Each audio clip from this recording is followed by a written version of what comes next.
Hi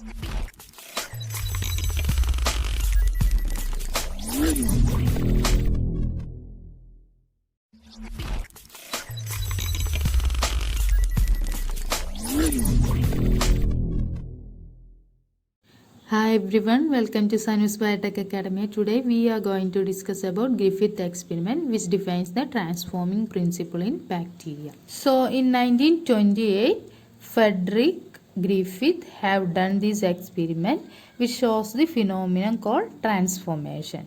So he defines the transformation or transforming principle by this experiment. So what is transformation? Transformation is the transfer of genetic material from one organism to other. In this case, we are talking about the bacteria. So the transfer of genetic material from one bacteria to other. Transfer of genetic material from one bacteria to other. And this phenomenon is also called transforming principle. So now let us see how the transformation occur in case of Griffith experiment. For this experiment, Griffith selected the mice to infect with Streptococcus pneumoniae, which is a bacteria causes pneumonia. Streptococcus pneumoniae to infect the mice which causes pneumonia. And he injected the Streptococcus pneumoniae to mice in 4 different ways. And particularly, he has selected the 2 strains of Streptococcus pneumoniae, which are rough strain and smooth strain. This rough strain is avirulent and smooth strain is virulent. Since the S strain has a smooth polysaccharide capsule in its structure, so it has virulency. And the selected rough strain is type 2R rough strain, which is avirulent, and the selected smooth strain is type 3S smooth strain, which is virulent.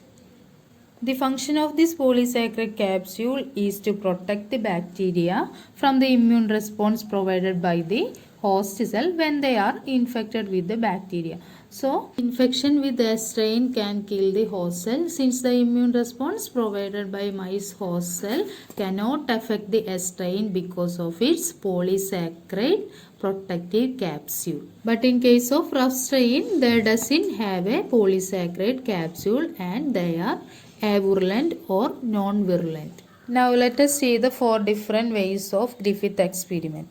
The first situation is that the mice is infected with the type 2R strain, which is avirulent because it has no capsule.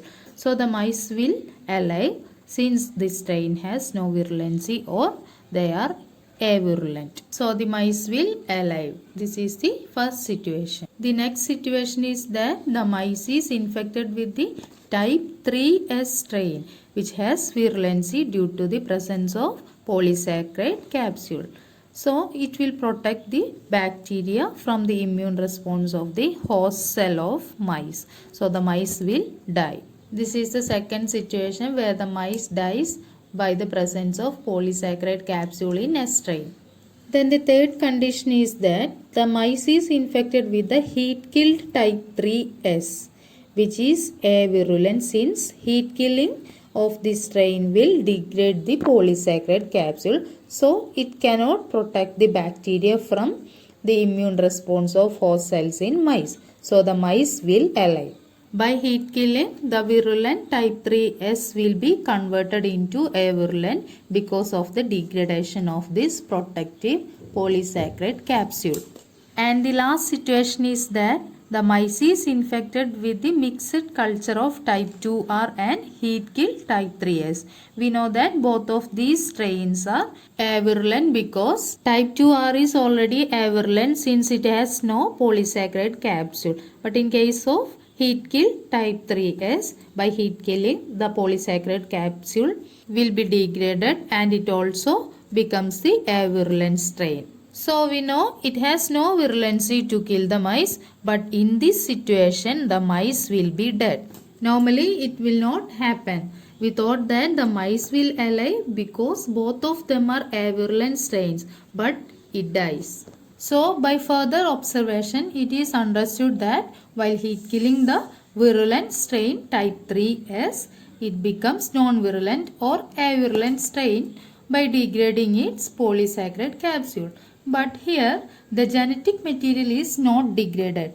So it is the reason to kill the mice. Here the genetic material from the type 3S, that is heat killed type 3S, is transferred to type 2R by transformation. Then the genetic material of type 3S can synthesize the polysaccharide capsule in type R.